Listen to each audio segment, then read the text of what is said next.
Asalaamu calaykum saaxiibayaal, waxaan idiin hayaa arrin cusub. Habeen kasta shanta qof ee ugu horreysa kommentiga sheekooyinka magacyadooda ayaan soo qaadan doonaa insha Allah. Shantii xalay waxaa weeye Qoslaaya Cadde, Cabdiqani Fanka, Dhaqane Official, Clear Zero Channel iyo Sumi Sorry. Waad ku mahadsantihiin. 5 sano ka hor waxa aan ku noolaa dalka Mareykanka. Habeenkii waan dhafi jiray. Xaaj ayaa qaban jiray markuu qofka guriga la degan uu seexdo, ma uusan ahayn asaga qof dhafa habeenkii. Guriga agtiisa ayaan iska lugeyn jiray si uusan caajis ii qaban. Waana fakari jiray waqtigii badan. 4 sano ayaana sidaas u noolaa, mana aanan baqi jirin. Waxaana sheekaysan jiray dadka magaalada maro iyo dadka dhan meelaha joogjoogay. Waxaasoo dhanna waxay isbedeleen daqiiqado hal habeen. Waxay ahayd habeen Arbaca ah, 7 saac ama 8 saac saq dhexe. Waxaan dhex mariyay beero iyo kuraas meel taalo oo la fadhiisto subaxi oo u dhow police station. Habeen aamusnaan ayay ahayd, baabuurtana ma aysan badnayn, cid lagu haynisaba ma aysan jirin.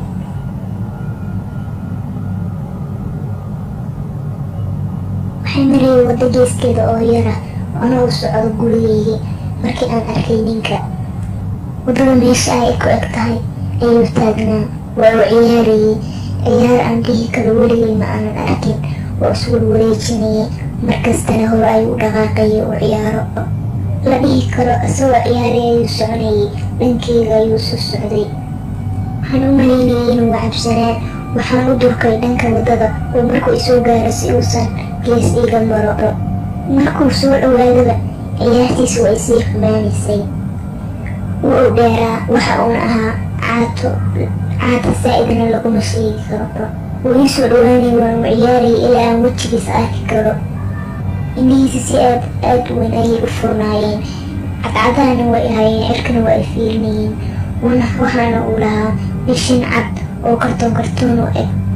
Markii aan arkay siduu u ekaa waan ka jeestay. Waxa aana isku dayay inaan waddada dhanka kale u jaro anigoo aanan fiirinayn. Markii aan waddada dhanka kale u jiray waxaan qaatay daqiiqad aan gadaal ugu soo fiiriyo. Waxaan arkay inuu joojiyay ciyaartii, uuna hawla ku taagnaa. Toosna waa igu soo jeeday. Aniga ayuu ii soo jeeday, laakiin wejigiisa waxa uu u jeeday cirka weli. Aniga markaas cabsi ayaa isoo gashay, laakiin ma aysan igu badnayn. Waddadeeda ayaan sii socday, laakiin indhahayga weli kama aanan qaadin asaga. Markii aan xoogaa ka dhaqaaqay ayaan hore u jeestay si aan u fiiriyo waddada horteyda ah. Waddada cidla ayay ahayd oo eber ah oo waxbana ma aysan joogin. Markii aan xoogaa sii socday ayaa haddana waxaan isku dayay inaan gadaal fiiriyo.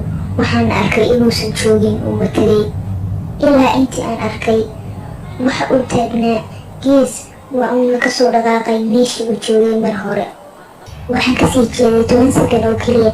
Intaas hadduu dhaqaaqayna waxay u dhigmataa wuu orday markaas. Ma arki karin asaga hooska iyo intii aan ka fogaa daraaddeed. Waan yaabay, meeshan waan taagnaa waqti anigoo asaga fiirinayo.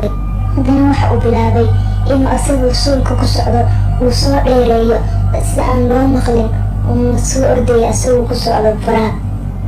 Xoogna waa uu socday. Waxaan jeclaan lahaa inaan dhaho markaan waan cararay ama waxaan la soo baxay basbaas oo indhaha uga shubay, laakiin waxba aanan samayn. Meeshaas ayaan iska taagnaa, asaga ayaan daawanayay. Ninkii qoslayana wuu horteyda u soo socdo ilaa uu istaagay meel xoogaa yar iga fogaa, welina uu qoslayo, indhihiisana weli ay u jeedaan cirka.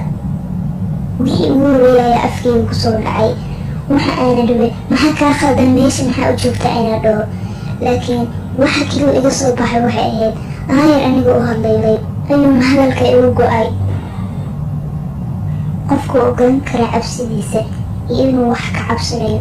Anigana waan isgaranayay inaan cabsanayo, waa uuna ii jeeday, laakiin qof wax ka galeen ma uusan iska dhigin oo ma uusan bakal jeclayn.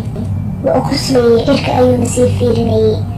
Wax dareen ahmaan camal ahayd. Wax badan ayuu intuu gadaal u jeestay ayuu asagoo ciyaaraya sii socday. Sidaas ayaan u daawanayay anigoo aan rabay inaan kasii jeesto ilaa uu tago oo aan waayo. Laakiin markii dambe ayaan gartay inuusan sii socon, uu meesha taagan yahay, uuna ciyaartii joojiyay. Waa markii dambe oo aan gartay inuu hooskiisa soo weynaanayo uu dhankeyga u soo socdo oo aan arkay inuu ordayo. Anigana waan cararay. Waxaan cararay ilaa aan mugdiga ka baxay oo aan galay meel iftiin badan oo baabuur ay joogaan. Gadaal ayaan iska fiiriyey, laakiin ninkii ma aanan arkin. Intii aan usii socday guriga dhan, markasta waxa aan soo fiirinayay gadaal inaan arko ninkii, laakiin ma aanan arkin mar dambe. Magaaladaas waxa aan ka guuray 6 bilood kabacdi marka ay igu dhaceen waxaas. Wax wajigiisa ka mida ayaa weli i cabsiin jiray. Ma uusan u ekin qof cabsan, ma uusan u ekin qof waalan, laakiin waxaa warkaa si cabsi oo marka aan kastoo aan soo xasuusto cabsi u nigeliyo. Waad ku mahadsantahay daawashadaada.